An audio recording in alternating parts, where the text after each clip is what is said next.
Welcome to PowerBytes, your dose of success, strategy, motivation and power tips from those who've been there, done that, and continue to inspire us every day. Our guest today is his own boss and he wears many hats, quite literally sometimes. He's a motivational speaker, certified hypnotherapist, stage hypnotist, life coach and NLP practitioner. This former BBC journalist and author has also hosted most of Dubai's prime events, some of which you'll be really familiar with, like the Emirates Airlines Dubai Rugby Sevens. And if you've been there, you know why I'm talking about hats. Old-timers in Dubai will also remember him from his radio days. Dave Crane, thank you for adding star power to PowerBytes. Thank you very much for inviting me. I find it fascinating to say I'm my own boss. That's the last thing I am. I've got a wife who tells me what to do, an 8-year-old who tells me what to do, and 2 dogs I have to walk every morning. So I'm my own boss if you take out the fact I'm at the bottom of the food chain. Thank you. It's great to be here. On this show, you're your own boss. There you go. Thank you so much. So Dave, that's quite an impressive resume you've built there. Thank you. And one that anyone would call a success. But how do you define success? What does it mean to you? Okay, great question.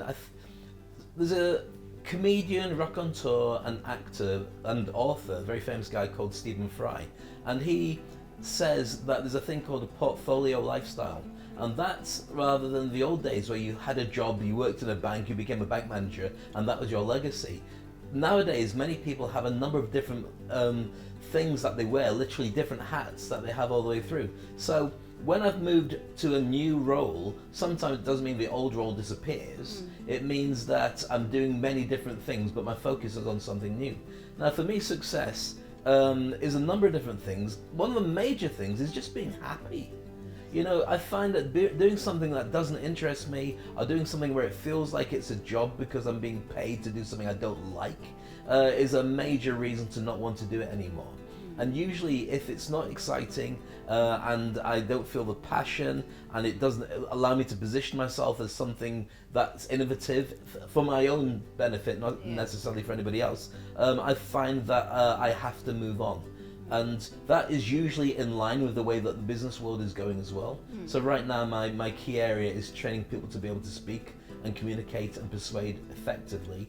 That is right on ball for the way that I think the business world is going. As everything's becoming automated and digitized, there's more need for humanity in the workplace. And so with my background in coaching and NLP and hypnosis and influence, it's the next step for me, and I think it's just the right place, right time as well.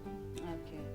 And to get to the right place at the right time, did you have a success strategy? Did you map it all out? I'm going to really disappoint you now. No, I haven't got any. Well, I've got goals, I've got vision, I know what I like and I know what I don't like. I'm also very acutely aware of where business is taking itself. Okay. But I'm very much following my heart. There's 3 things that I think are important. First of all, I've got to do something that I'm passionate about. So if I'm not passionate about, why am I doing it? Because the long hours you put in are just going to bore you and you're going to feel I don't want to do it anymore. Yeah. Secondly, I've got to be very good at doing it. If I'm not good at doing it, why am I pushing myself when there's other people who can effortlessly do it much better than me, and I'll never be great if they're already great without making any effort. And the third thing, does the world like it enough, need it enough to pay for it?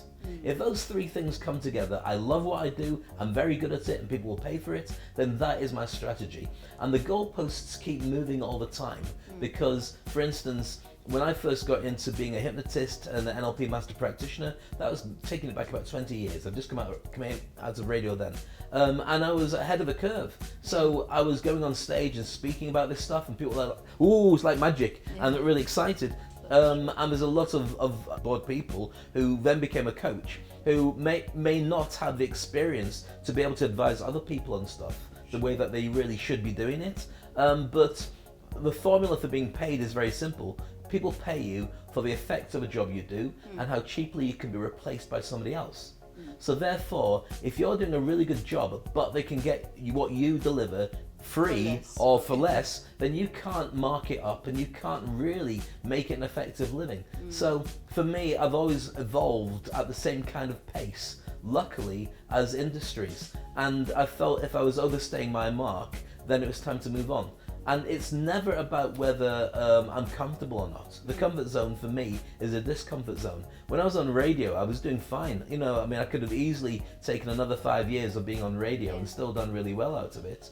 But I could see that it had less of an allure for me, and I could feel that it was ebbing in its relationship with the audience. Okay. We were less important. There was less need of us to be there. The internet had arrived when I was on radio as well, yes. So people could get information elsewhere without necessarily coming to us. TV stepped up. So for me to evolve and change is a number of different factors, and it might seem to anybody who's observing like I've just kept doing it all, but it's over a long period of time. I'm very old, so you know it doesn't happen immediately. It's amazing that you're in such good shape for 100. Thank you. I'm really surprised. It's all done by mirrors and makeup. Fall into it.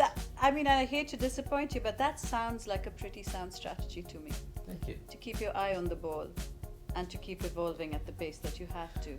So we have a lot of entrepreneurs, leaders, and future leaders watching this who are in the process of putting together their success strategy. Would you have any tips that would help them to do it more effectively? Yeah, I think that the first thing you've got to do is go with your heart. Not necessarily, I mean, if you've got family, then you've got bills to pay and you need to make them a major priority. If you're single, get out and do lots of stuff. Yes. I mean, Jack Ma was talking about this, and I think he had the best summary of it all. From the age of about 20 to 30, you should be doing stuff that excites you, stuff that's really cool. From age about 30 to 40, you should be settling in a little bit and learning and maybe starting your own business and failing it and doing it miserably and stuff like that. From the age of about 40 to 50, you should consider settling down and focusing on one area that you're particularly good at, having a business in that. And from the age of about 50 to 60, you should be coaching and teaching people what you know.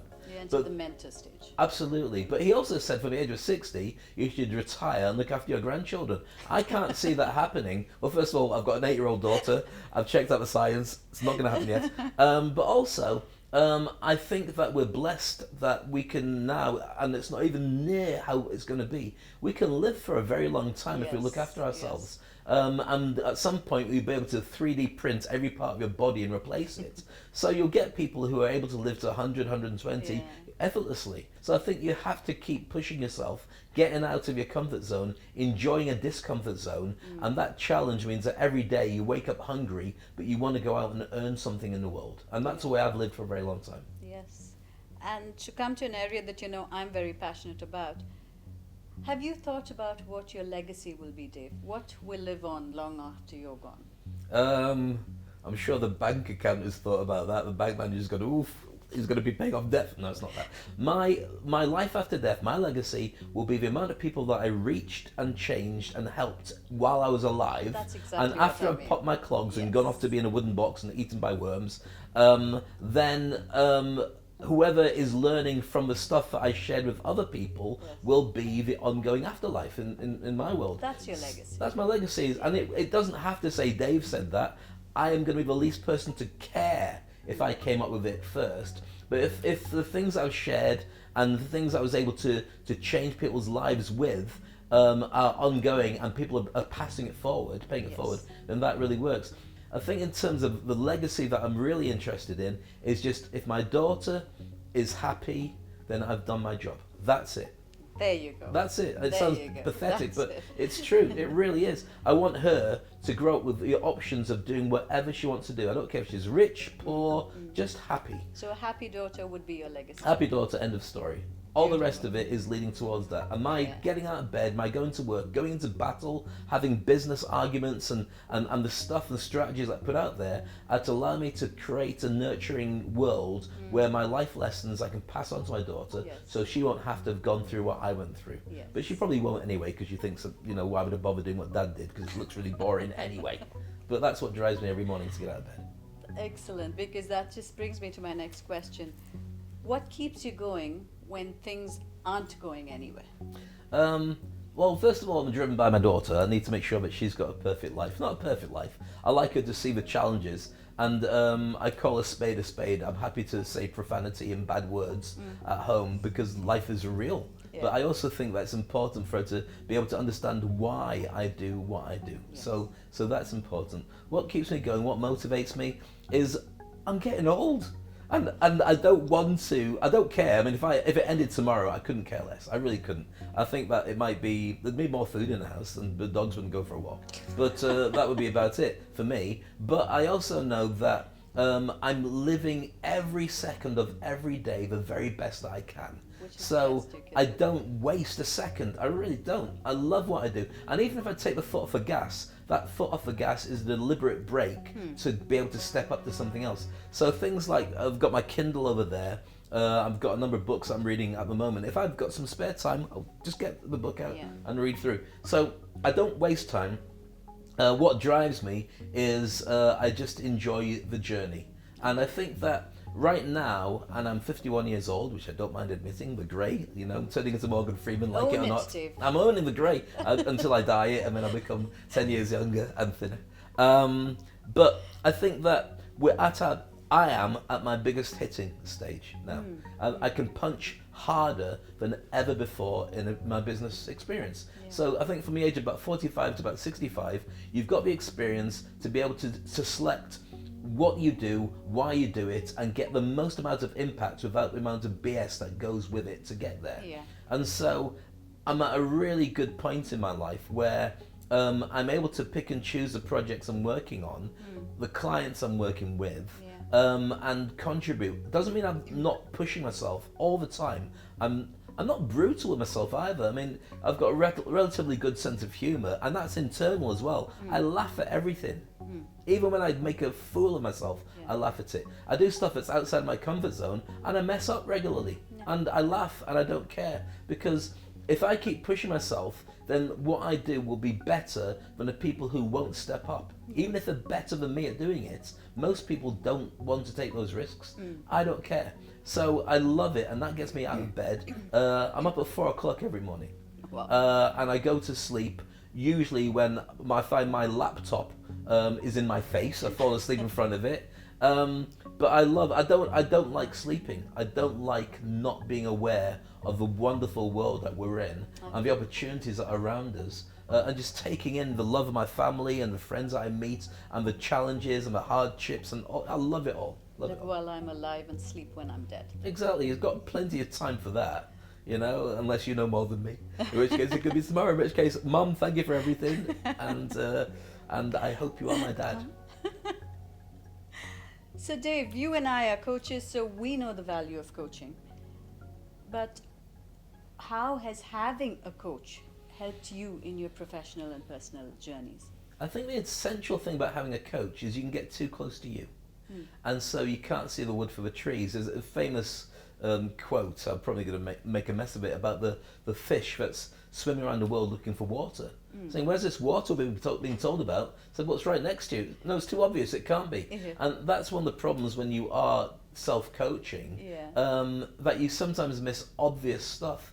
And the way that you have your own personality set out, sometimes you just get the wrong spin on things. For me, I aim at being very humble. I hope I come across as that kind of personality. You need somebody outside of you to tell you what you need to do to be able to get the most effective marketing plan or strategy or personal brand. So I found that when I work with a coach, and I've got a number of coaches, I pay. This is the key to it. Pay for a coach. Don't go with somebody as a freebie, because I have no reason to really work with you, apart from they want you to be better, but they could be watching Netflix instead of you. But when people say to me about, Dave, can I pick your brains? The typical one, Dave, can I buy you a coffee? Or can I pick your brains? Or can I buy you lunch? I can afford my own lunch. I don't need you to buy me one.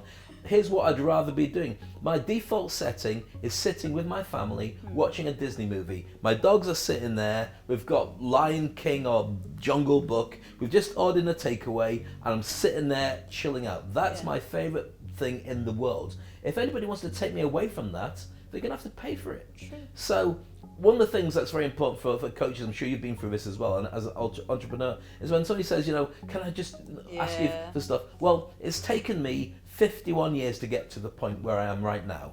I don't mind sharing a lot of my information, and I give a lot of it away. But if you want your own specific roadmap, then you're going to have to invest in it.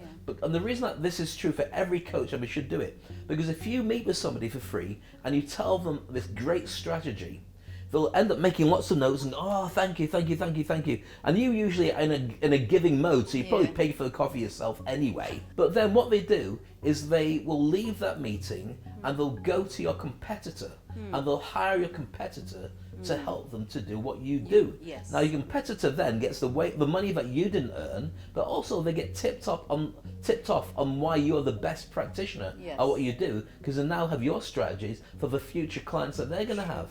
So it doesn't make cost-effective reasons to do that. Now I help people all the time, but what I make a point of is the people who hire my services, I give them as much as I possibly can. But there is that bit where they hire my services. Yeah. If it's not that, then there's loads of stuff, videos, content online. They can work their way through it and have as much as they want. So we're going to go into a bit of your personal life now. Disappointing for you, but there we go. Who has had the most impact on your life, and what has it resulted in today? My daughter. Sounds ridiculous. My daughter, 8 years old, Maya, has had the most impact purely because she made me shape up my game. She made me realise there's a difference when you're going on a journey in your life, and I can only speak as a single guy. I'm not single, married, but I speak as a single guy when she's not here. I can only speak from my experience before getting married. That even when I got married, it was my life. It was all about just enjoying and doing and challenging and see how it goes, and life is a big bungee jump. As soon as you've got another person in the world, your focus changes. And what I found was when I would put up with stuff with people before, when I was even married or single, I deal with it. I'm like a Tasmanian devil. I will not deal with anything that makes it harder for me to be able to provide for my daughter. Okay.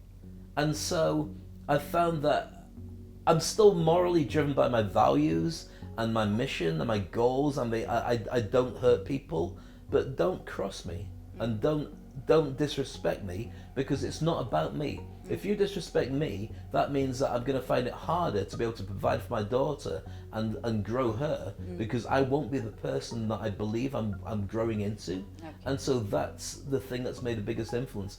I mean, all the way through my life has been mentors.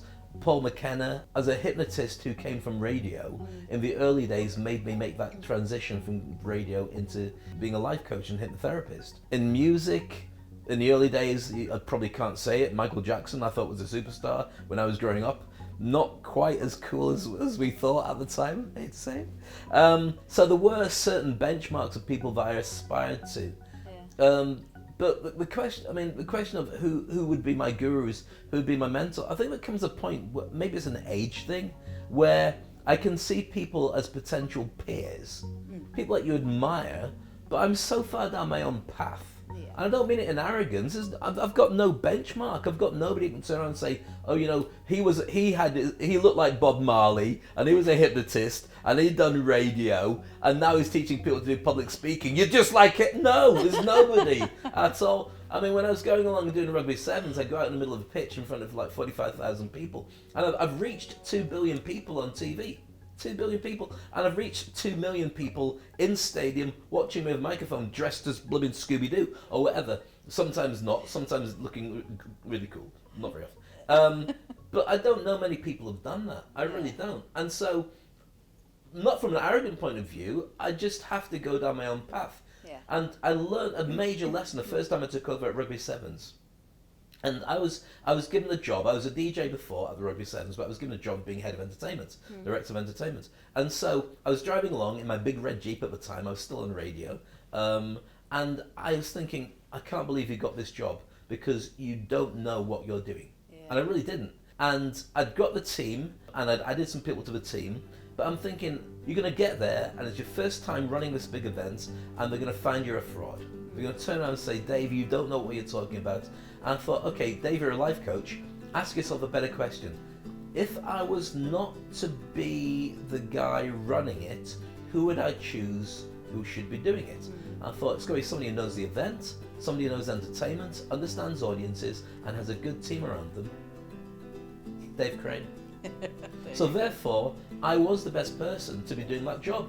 I just didn't believe it because I was too close to it to be able to make that decision. So I realised that the decisions that I make are the best decisions anybody could do in that situation at that time. So just trust yourself, and you're going to goof, and you're going to mess up, but you're not going to mess up as badly as somebody who doesn't know what they're talking about.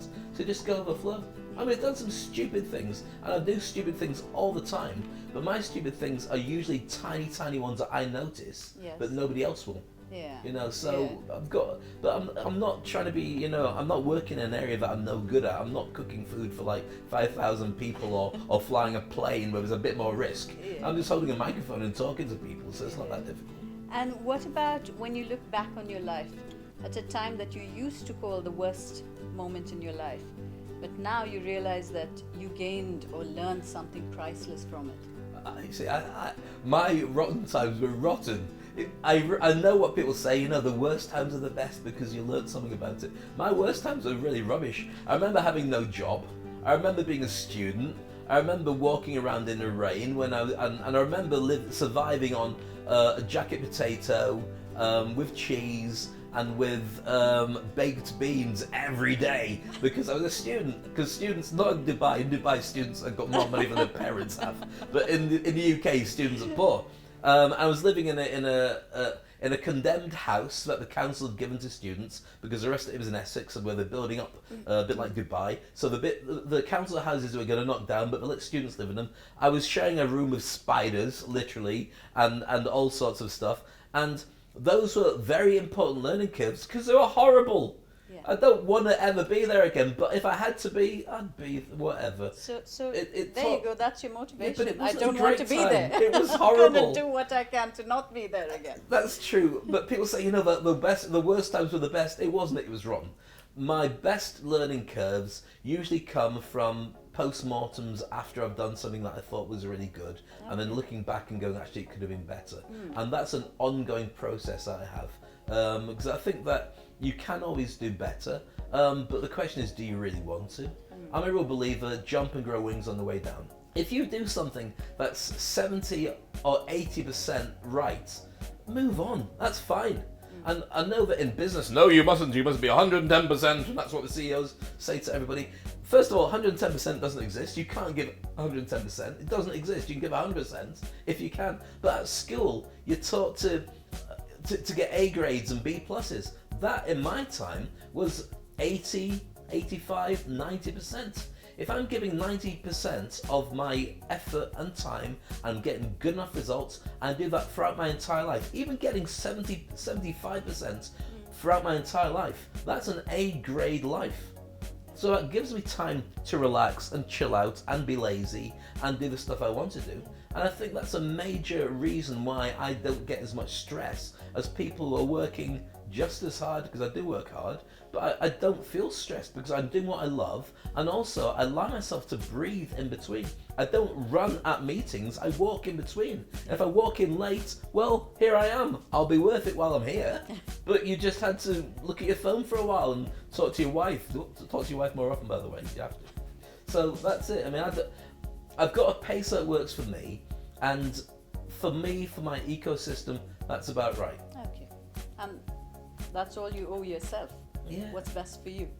Yeah, I think so. I think that it's like when you're flying on a plane. In the days when the stewardesses used to do that, you know, the fire exits are here and here and here, and you know, the alley. Yeah. They do all that stuff. They don't do it now, it's a video. But they always used to say that oxygen mask comes down, tend to yourself first before you look after anybody else. And there's a real reason for it, because if you're there with your kids and you put an oxygen mask on them and the smoke passes you out, they can't lift you off a plane, and you both perish. If you're about to fly, I apologise, you're probably freaking out now.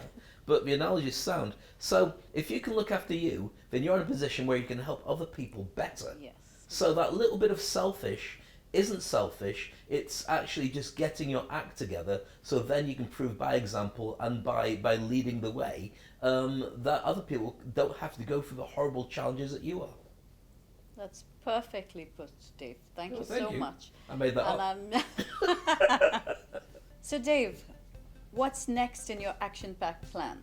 What do you have coming up next? Thank you. I've got a number of things lined up. We're heading into the big event season, so we've got a lot of big events that I'm going to be hosting. Plus also I want to bring out another book on public speaking soon. And I may well go back into some level of broadcasting by doing a podcast. I've been playing with that for a little while. And just things that are creative really excite me. So I may well be doing watch this space and you'll find out. And how can our viewers get in touch and find out more about what you do? If you ever want to get in contact with me, I've got a website just made for contacts called thedavecrane.com. TheDaveCrane, one word.com. On there, you've got my WhatsApp, you've got my website, you've got my my direct contact, my messenger, everything on there. If you want to check out more of what I'm up to, then find me on LinkedIn. I put out motivational videos on a regular basis, and every now and again on Instagram you can see me eating my dinner or something like that, what people put on Instagram. So I'm always out there somewhere. You heard it here on PowerBytes. Thank you so much, Dave, and I hope all of you gain so much from it because I know I did. Pleasure, thank you.